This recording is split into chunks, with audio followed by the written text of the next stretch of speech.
안녕하세요. 글을 처음 남겨보는 40대 남자입니다.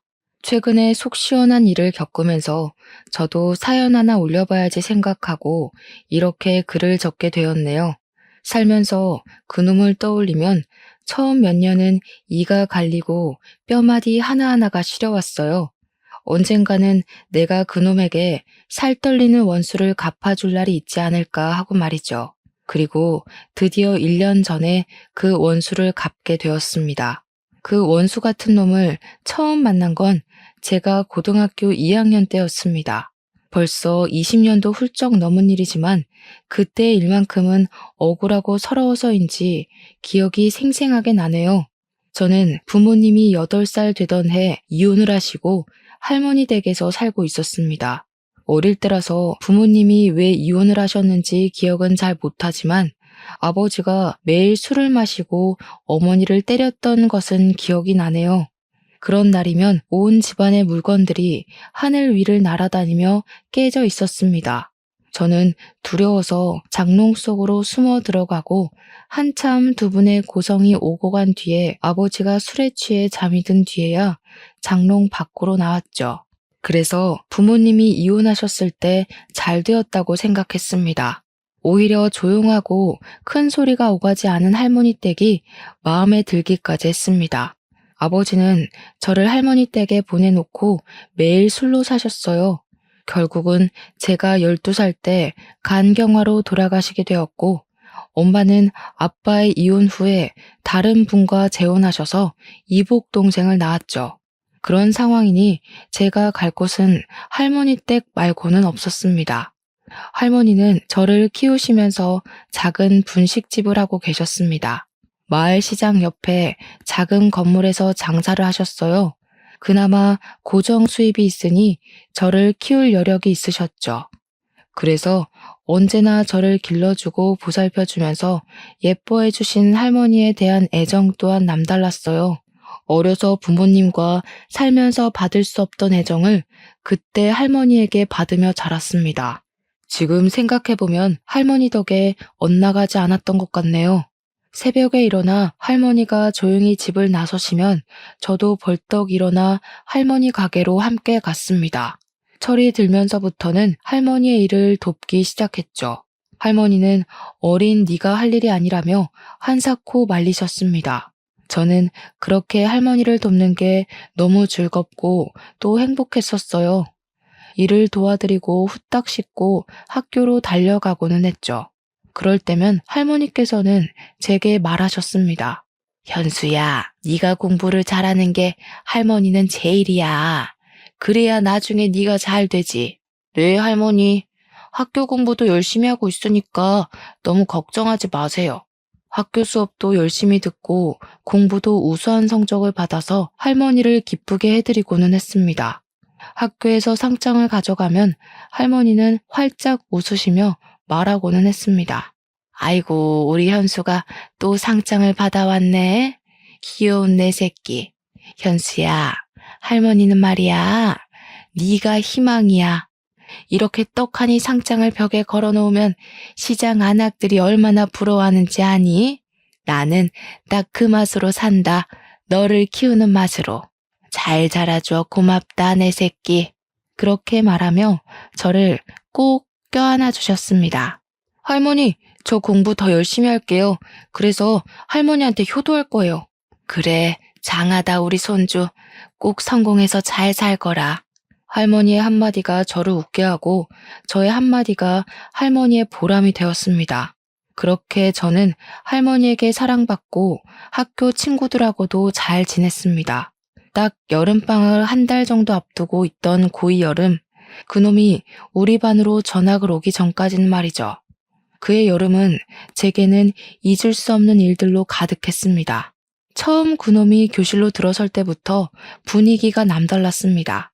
우리는 그 녀석의 반항기가 가득 실린 날카로운 눈빛에 당황하기도 했죠. 당시 텔레비전에서는 일진의 행패와 학교 폭력 문제를 자주 다루었습니다. 교실로 들어오는 그 녀석의 모습이 딱 그런 모습이었어요. 전학을 오면서 첫날부터 교복 바지를 딱 줄여입고 교복 단추는 몇 개나 채우지 않은 채로 들어왔습니다. 교탁 옆에 서서 모두를 하찮게 쳐다보는 눈빛에 저 녀석은 일진이다라는 생각이 번뜩 들 정도였죠. 전학 온 첫날부터 학교에는 그 아이가 사고치고 전학 온 게 아닌지 소문이 무성하게 퍼져나갔습니다. 그 녀석에게 가까이 가려는 사람은 아무도 없었죠. 저희 학교에는 당시에 학교를 주름잡는다는 일진이라는 애들이 없는 몇 안 되는 학교였습니다. 있어봤자 조금 잘 노는 애들이라고 해야 하나? 명랑하고 학급 일에 적극적으로 나서는 정도였지 사회 문제가 되는 그런 친구들은 없었거든요.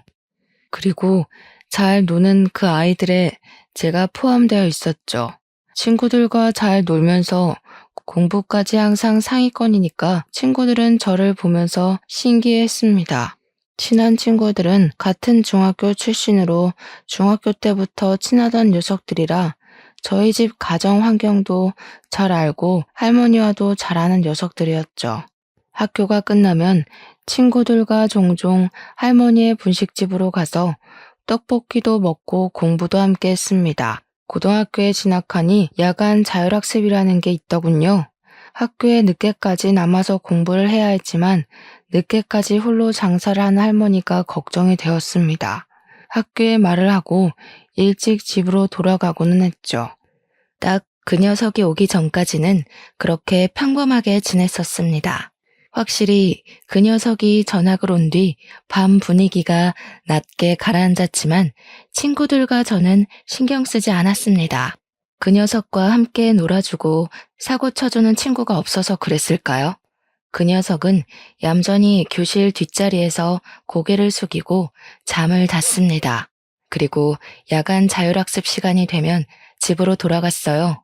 그 녀석이 가끔 하는 행동은 고개를 빼꼼히 들고 교실에서 이야기를 나누는 우리를 지켜보는 정도였었죠. 제 성격상 그런 녀석이 처음에는 안타까워 보였습니다. 전학을 와서 학급에 스며들지 못하고 있으니까요. 몇 번 말을 걸면서 그 녀석과 친해지기로 했습니다. 겉모습은 껄렁껄렁해도 속은 정반대인 사람도 많이 있잖아요. 할머니께서 항상 겉모습만 가지고 판단하지 말라고 가르쳐 주시기도 하셨고요. 저는 살며시 그 녀석에게 다가가서 말을 걸었습니다. 우여가, 나는 김현수라고 해. 벌써 전학 온 지도 며칠 된 것 같은데 이제야 인사를 하네? 잘 지내보자. 그 녀석은 저를 뚫어져라 쳐다보더니 숙이고 있던 몸을 똑바로 세우고서 인사를 하더군요. 그래, 반갑다. 네가 잘 지내보자고 하니까 나도 너랑 잘 지내볼게. 처음에는 어색했지만 그렇게 인사를 나누고 속 깊은 이야기를 나누었더니 생각보다 나쁜 녀석이 아니었습니다. 그리고 전 학교에서 강제 전학을 왔지만 왜 전학을 오게 되었는지는 제게 말을 안 하니 저도 딱히 물어보기가 그렇더군요. 그래서 말하기 어려운 사정이 있나 보다 그렇게까지만 생각을 하고 더 그 녀석에게 물어보지 않았습니다. 나쁜 녀석이 아닌 걸 알았으니 저는 저와 친한 친구들을 소개해주면서 다 같이 친하게 지내보자고 말을 걸었습니다. 그리고 그 녀석과 제 친구들과 함께 뭉쳐 놀게 되었습니다. 친구들은 처음부터 그 녀석을 신뢰하지 않았습니다. 왠지 꺼려진다고 말입니다. 저는 그래도 잘 지내보자 말하며 친구들을 다독였어요. 그렇게 그럭저럭 우리는 사이좋게 지내다가 여름방학을 앞두게 되었습니다. 여름방학이라고 해봤자 잠깐 일주일 정도 쉬다가 학교를 다시 나와야 할 게 무의미했지만 그래도 밤 10시까지 하는 야간 자율학습은 없었습니다. 그런데 그 녀석이 방학 일주일 동안 자신의 집 별장으로 놀러 가자고 하는 겁니다. 저는 어렵다고 거절할 수밖에 없었습니다. 당시에 할머니가 허리가 많이 안 좋았거든요. 수술을 미루고 미루다가 제 방학에 맞추어서 수술 일정을 잡으셨죠. 그래서 방학 동안 제가 할머니의 병간호를 해야 했습니다. 미안하다. 나는 못 갈 것 같아. 할머니 허리 수술이 잡혀 있어서 내가 간병을 해야 할 것 같아. 너희들끼리 재미있게 놀고 와. 제 사정을 모르는 그 녀석은 왜 간병을 네가 해? 라는 의문의 표정을 저에게 짓더군요. 야, 왜 할머니 간병을 네가 하고 그래? 사람 써. 그럼 되지. 부모님께 사람 붙여달라고 해. 저는 그제서야 그 녀석이 제 집안 사정을 아직 모르고 있었다는 사실을 깨달았죠. 아, 나는 부모님이 안 계셔. 어릴 때 아버지가 돌아가시고 할머니랑 둘이 살고 있어서 간병을 붙일 사람이 없어. 돈도 그렇고 내가 하는 게 더 낫지. 다른 사람은 할머니가 불편해하실 수도 있으니까. 저는 아직도 그 녀석이 그때 짓던 그 오묘한 미소가 머리에 잊혀지질 않네요. 뭐랄까, 기분 나쁘게 한쪽 입꼬리만 살짝 들어올리는 그런 미소 있잖아요. 친구들은 제가 별장에 가지 못한다고 하자 친구들도 별장에 가지 않겠다고 하더군요. 아마 그때까지 그 녀석은 제 집이 가난하다는 것을 몰랐을 겁니다. 저 말고 제 친구들은 다들 잘 살았거든요. 한 녀석은 부모님이 건물 상가 임대업을 하셨고, 다른 녀석은 대기업 간부의 아버지와 어머니, 또 다른 친구는 부모님이 한의원을 운영하는 등 집도 잘 살고 놀기도 잘하는 녀석들이라서 저희 집도 당연히 그 정도 수준인 줄 착각했던 겁니다. 친구들은 항상 저를 중심으로 모였기에 그 녀석 눈에는 제가 리더처럼 보였나 봅니다. 자신은 아버지가 사업을 운영하셔서 부자라느니 그런 이야기를 자주 꺼낸 시점이 바로 딱 그 여름방학 사건 뒤부터였습니다. 야, 그거 아냐? 우리 아빠 회사에 부모가 다니는 애들 여기 몇 명이나 있는지 한 3명은 있는 것 같은데 누군지 알려줄까? 그 녀석은 꼭 그런 이야기를 할 때면 그 기분 나쁘게 한쪽 입꼬리를 올리기 시작했습니다. 저는 그 기분 나쁜 미소가 보기 거슬렸지만 굳이 그 녀석에게 말을 하지는 않았습니다. 굳이 그런 걸 알아야 하는 거야? 부모가 뭘 하든 우리랑 상관이 없잖아. 제가 그렇게 말하면 그 녀석은 제가 아무것도 모른다는 듯이 제 어깨를 툭 치면서 말했죠. 야, 너는 그래서 안 된다니까. 부모가 하는 일은 계급이야.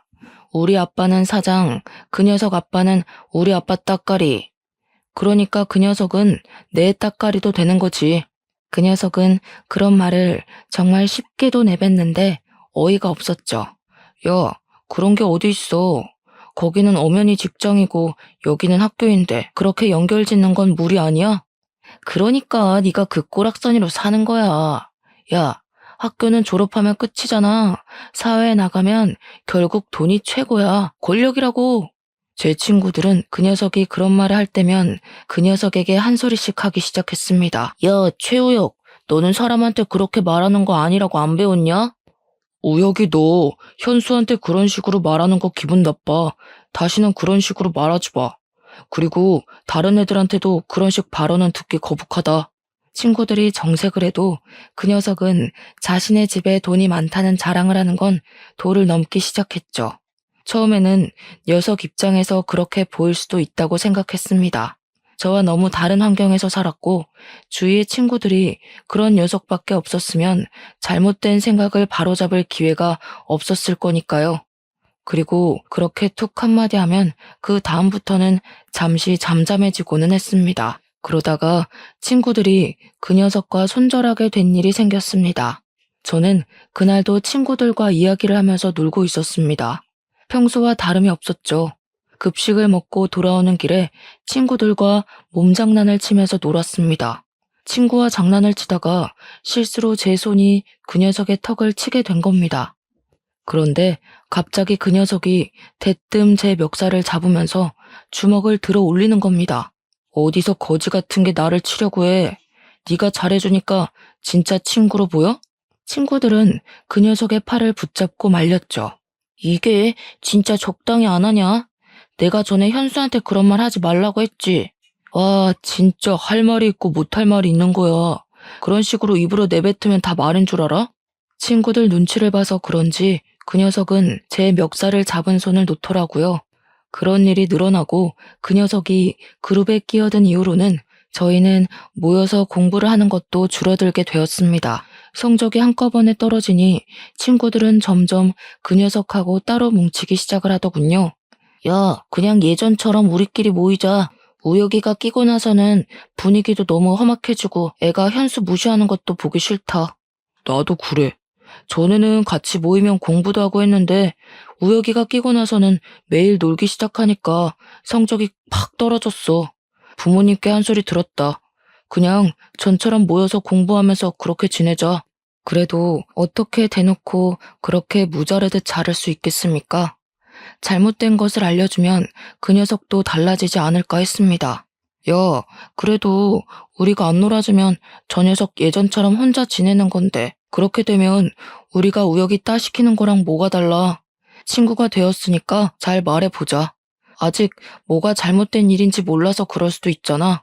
제 말에 마음이 안 내켜 하는 것 같았지만 그래도 친구들은 알겠다고 하면서 무마되는 분위기였습니다.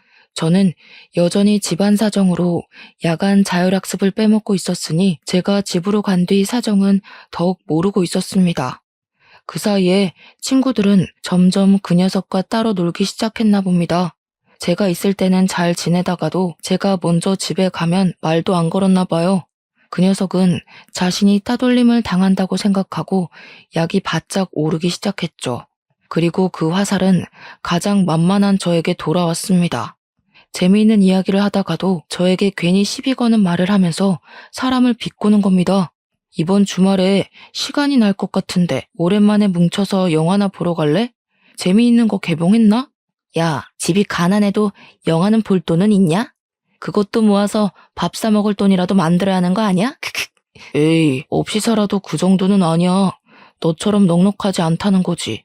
문화생활을 즐기지 못할 정도로 가난하지는 않아. 또 부모님 없다며 할머니 혼자서 벌어서 너 먹여 살리는데 영화 안 보고 돈 모아야지. 그래야 효도하지. 저는 그 말에 어이가 없었습니다. 이 녀석은 모든 세상을 비틀어서 보는 것인지 도무지 이해가 되지 않는 겁니다.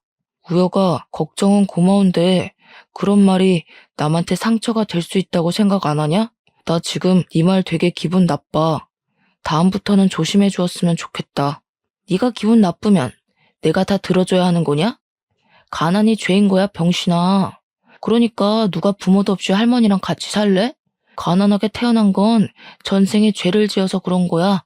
그러니까 내가 뭐라고 말해도 너는 받아들여야 되는 거야. 넌 뭐가 잘나서 내 위로 기어오르냐?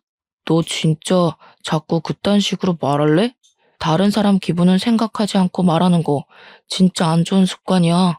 그러니까 내가 왜 거지인 네 기분까지 신경 써야 하는 거냐고. 기분 나쁘면 나보다 부자가 되어 보던가. 우와, 진짜 이 새끼 인성 썩었네. 현수야, 미안한데 나는 더 우혁이랑 친구 못하겠다. 뭔가 발전이 보여야 기다려주고 하지. 자기가 뭘 잘못한지도 모르는 사람한테 뭘 기대하라는 거야? 나도 그래. 이번 주말에도 우혁이 빼고 우리끼리 영화 보러 가자. 친구들은 그 녀석 앞에서 대놓고 절교 선언을 하더군요. 그렇게 친구들이 그 녀석을 대놓고 무시하자 다시 혼자가 되었습니다. 그리고 어느 순간 학교에 나오지 않는 겁니다. 하루 이틀 학교에 빠지자 그래도 몇 달 친구로 지내서인지 그 녀석이 걱정되더라고요. 무슨 일이 있나 싶고 혹시 사고라도 나진 않았는지 걱정도 되었죠. 혹시 친구들이 그런 말을 해서 상처받은 건 아닌지 걱정이 되었으니까요. 하지만 그 녀석을 친구로 생각하던 건 저뿐이라는 것을 깨닫고 말았습니다. 하교를 하고 할머니 가게로 들어서자 엉망이 된 가게가 눈에 들어왔습니다. 꼭 술 먹던 아저씨들이 서로 싸우다가 엉망이 된 것처럼 여기저기 떡볶이 국물이 튀어 있었고 할머니는 떡볶이 국물이 튄 바닥을 닦고 계셨죠. 저는 서둘러 가방을 내려놓고 바닥에 굴러다닌 식기들을 주워들며 할머니께 물어보았습니다. 할머니, 여기서 싸움이라도 일어났어요? 이게 어떻게 된 일이에요? 왜 이렇게 엉망이 된 거예요? 할머니는 저를 보면서 깊이 숨을 내쉬면서 제 손을 꽉 잡으셨습니다. 현수야, 너 불량한 애들이랑 어울리고 그러니? 아까 너의 친구라고 하는 애가 와서 떡볶이가 맛이 없다느니 왜 이렇게 지저분하냐느니 그러면서 이렇게 난장판을 치고 갔다. 혹시 걔랑도 친구야? 이 할미는 처음 보던 친구던데 절대 불량한 친구들이랑 어울리면 안 된다.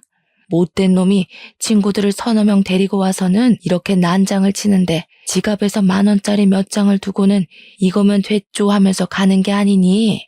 얼마 전부터 네가 말한 친구가 걔인 것 같은데 애가 영 쓸모가 없겠더라. 네 친구라는데 바로 신고하기도 그렇고 너한테 일단 물어보려고 기다렸다. 할머니의 말을 듣고 저는 주먹을 꽉 쥐었습니다. 할머니가 말한 녀석이 누군지 짐작이 가기 시작했으니까요. 학교를 빠지고서 한 일이 이런 일이라니. 이제 그 녀석이 친구로도 인간으로도 안 보였습니다. 할머니, 제가 잘 말할게요. 일어나세요. 허리 아프세요. 제가 치우겠습니다. 네가 어떻게 다 치운다고 그러는 거니? 너는 손대지 말고 가서 공부해. 이런 건 내가 해도 충분해. 저는 억지로 할머니를 일으키고 가게를 정리하기 시작했습니다.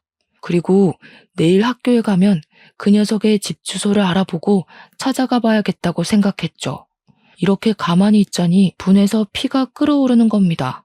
저에게 그러는 것은 용서해도 할머니를 건드리는 것은 절대 용서 못할 일이었습니다.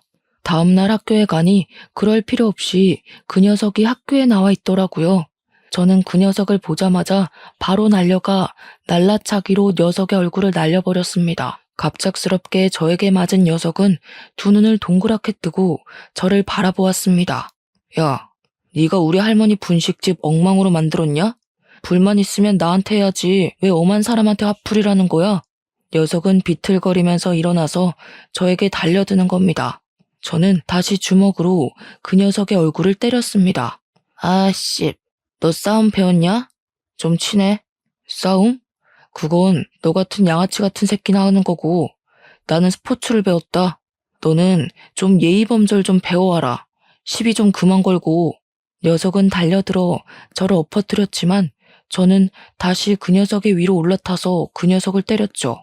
녀석의 입에서 피가 나오더니 앞니가 부러졌는지 흰 옥수수 알맹이 같은 걸 뱉어내더군요. 야, 너희들 지금 학교에서 뭐 하는 거야, 어? 이것들이 겁도 없이 싸움해? 저희는 교무실로 끌려가야 했고 곧 할머니와 녀석의 어머니가 학교로 소환되어 와야 했습니다. 교무실은 녀석 어머니의 비명으로 가득 차게 되었습니다. 이게 뭡니까? 지금 내 아들 얼굴을 누가 이렇게 만들어 놓은 거냐고요? 어떻게 사람 얼굴을 그리고 앞니가 2개나 빠지는 게 말이나 됩니까? 애가 학교에서 하라는 공부는 안 하고 사람만 패고 있고 우리 아들 이런 짓 당하게 하려고 이 학교 보낸 거 아니라고요? 아이고, 정말 죄송합니다. 제가 다 잘못 가르쳐서 일어난 일이니 한 번만 봐주십시오. 할머니가 그 녀석의 어머니께 싹싹 비는데 마음이 너무 아팠습니다. 조금만 더 참을 걸 참았으면 할머니가 비는 일은 없었을 텐데 죄책감이 밀려왔어요. 그런데 제 옆에 있던 그 녀석이 희죽거리며 저를 쳐다보더라고요. 그 순간 조금 더 패줄 걸 하는 아쉬움도 들었습니다. 결국은 학폭위가 열리게 되었습니다. 그런데 그때의 분위기를 아시는 분도 있겠지만 부모도 없고 가난한 저에게 유리하게 돌아갈 리가 없었어요. 평소에 저를 예쁘게 보던 담임이나 교감 선생님도 저의 잘못으로 몰고 갔습니다. 그리고 그 녀석의 어머님과 바쁘게 주고받는 눈빛을 보아하니 촌지를 받은 게 분명해 보이더군요. 이건 명백한 현수의 잘못입니다.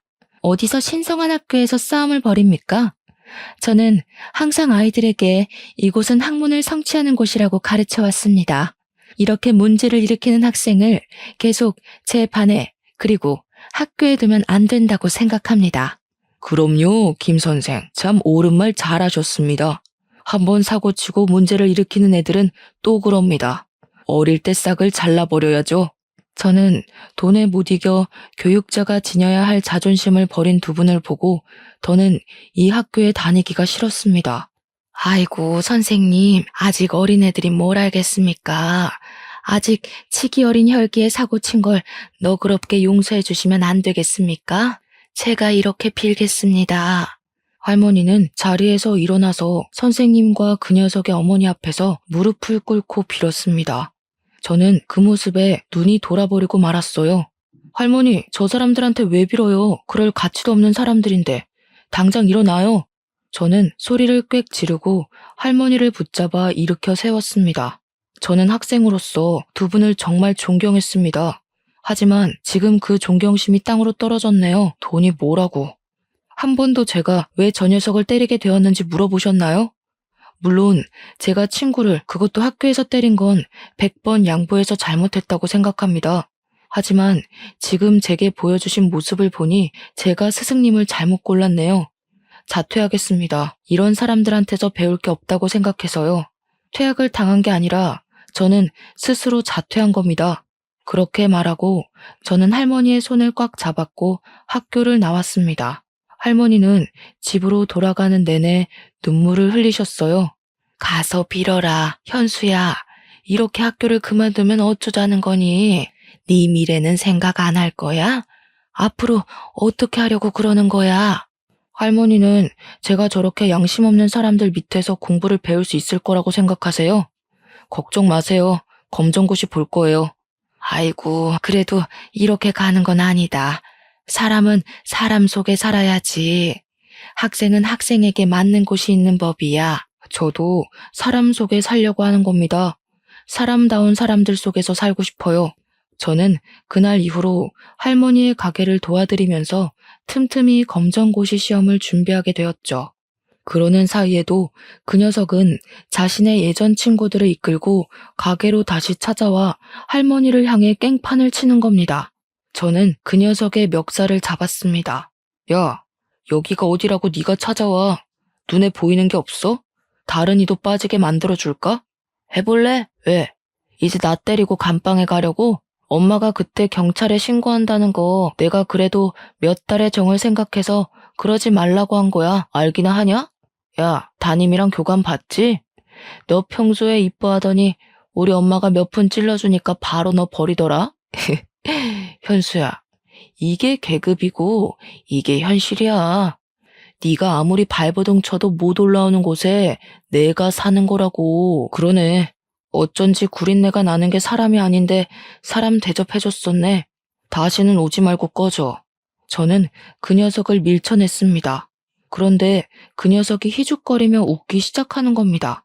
야, 시끄럽고 가게나 빼. 이 건물 우리 엄마가 샀어. 네 할머니는 꼭 자리도 안 좋고 목도 안 좋은데 가게를 차리냐? 좀 좋은 데서 장사하면 좋았을 건데 헛돈 쓴 게 아니면 좋겠다. 저는 어이가 없어서 그 녀석을 노려보았습니다. 온전히 저희를 내쫓고 괴롭히고 싶어서 건물을 사다니 인간이 아니었죠. 우리는 그렇게 오랫동안 장사를 하던 낡은 가게에서조차 쫓겨나게 되었습니다. 할머니의 생계가 사라지자 제가 나서서 일해야 했습니다.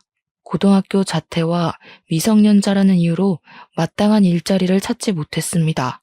제가 할 수 있는 일은 취업이 쉽도록 검정고시를 하루라도 빨리 따야 하는 것이었죠.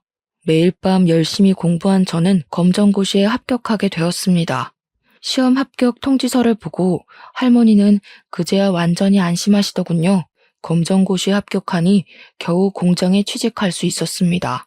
그렇게 1, 2년은 직장에 들어가 일단 돈을 벌자 싶었어요. 그때 할머니가 저에게 서류를 보여주면서 말씀을 하셨습니다. 저기 알아보니까 구청의 허가를 받고 노점상을 할 수 있다는구나. 가게 보증금 받아놓은 거 있으니 이걸로 노점상을 해볼까 한다. 하지만 노점상은 춥고 힘들 거예요. 할머니 아직도 허리가 시리다면서요. 오래 서서 일해야 하는데 가게에서 일하는 거랑 차원이 다르다고요. 그래도 평생 해오던 일을 안 하자니 너무 힘이 든다. 조금이라도 움직여야 늙지도 않고 너 대학 등록금이라도 벌지. 그 시험 보면 너 대학 갈 수 있다고 하지 않았어? 저는 대학은 애초에 포기하고 있었는데 할머니는 저를 대학까지 보낼 생각을 하고 계셨습니다. 저 대학 안 갈 거예요. 지금이 좋아요. 지금처럼 일하면서 돈 벌 거예요. 그게 무슨 소리야? 대학을 왜 안 가? 그럼 지금처럼 살겠다는 거냐? 너처럼 똑똑한 애가 대학을 안 가면 누가 간다니? 대학 간다고 꼭 다 성공하는 것도 아니고 저도 하고 싶은 게 있어서 그래요. 너무 걱정하지 마세요. 친구들은 대학에 들어가서 공부를 하고 있을 때 저는 공장에서 일을 시작했습니다. 그런데 일을 하면서도 할머니가 걱정되는 겁니다. 겨울에는 춥고 여름에는 더울 텐데 하는 생각 말이죠. 아직도 허리 건강도 나쁜데 노점상은 일반 가게보다 몇 배는 더 힘들잖아요.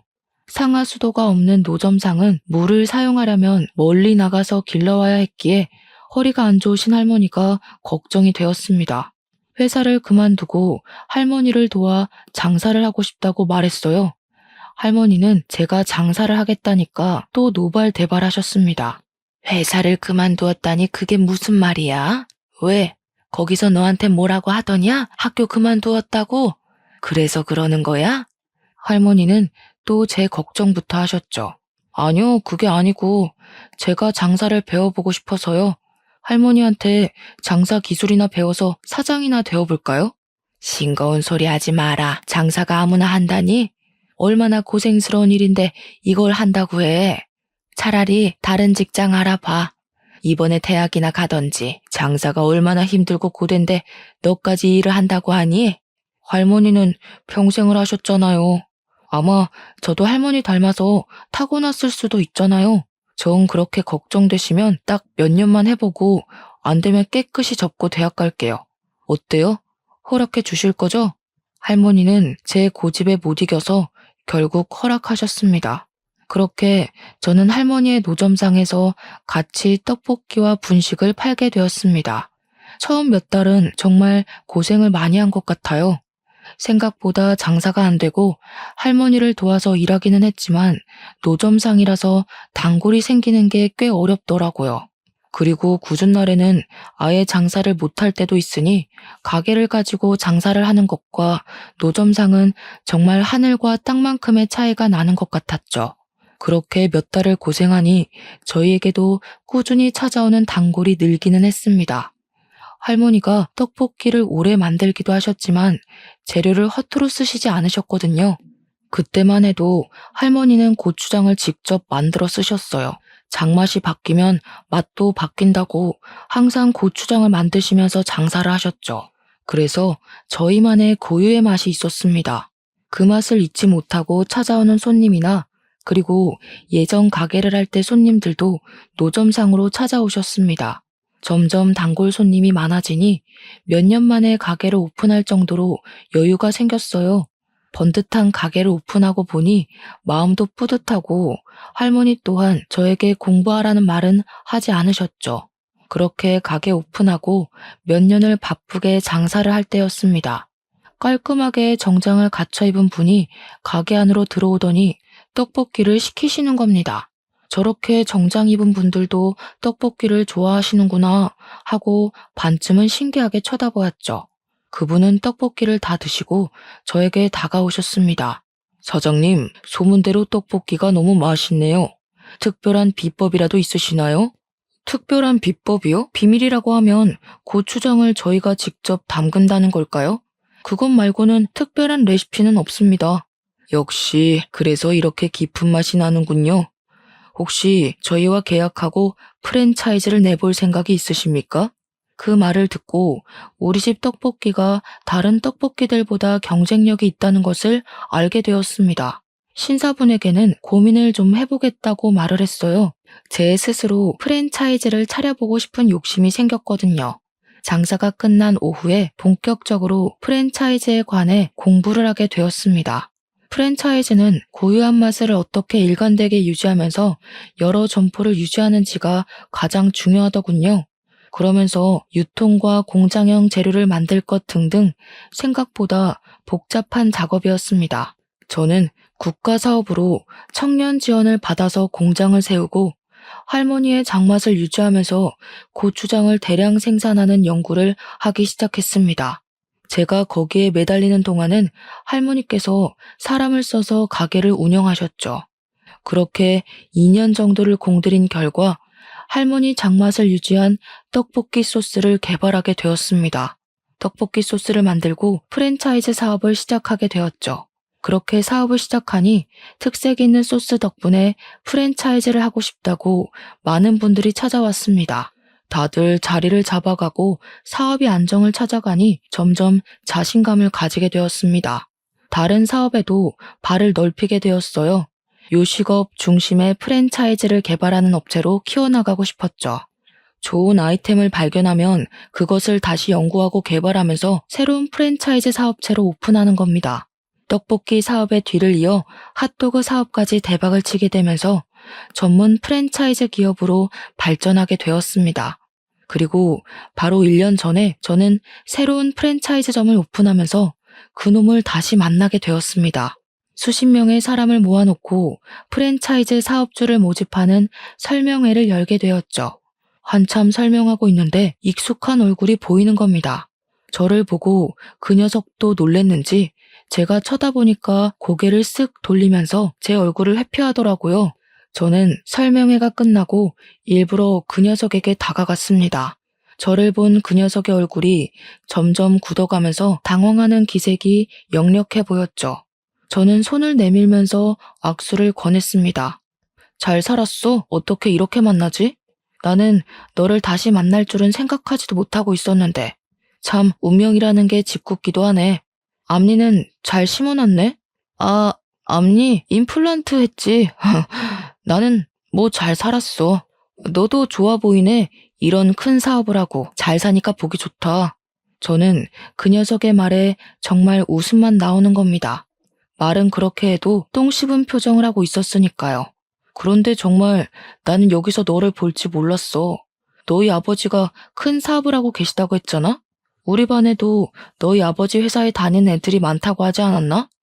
그런 큰 기업을 물려받을 줄 알았는데 보통 우리 사업 파트너분들은 너희 아버지 같은 큰 회사에 다니다가 퇴직금으로 남은 여생을 보내려고 찾아오는 분들이 많아.